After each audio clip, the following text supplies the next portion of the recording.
پوتین امریکا او متحدین د افغانستان د بیا رغونې اصلي مسؤلیت لري.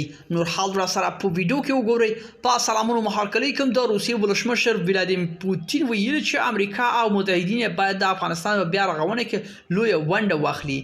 پوتین دا څرګندونې پرون په مسکو کې د ترکمنستان له ولسمشر سردار بوردی محمدوف سره په لیدنه کې کړې دي.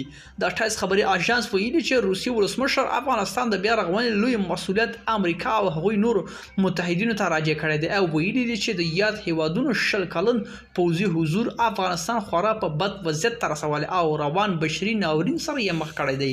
پوتین زیاته کړې چې هیواد یې له ترکمنستان او نور دوستو هیوادونو سره ځای د افغانستان په بیا رغونه کې مرسته ته چمتو دی او هغه ډاډ ورکوي چې افغانستان سره مرسته وکړي.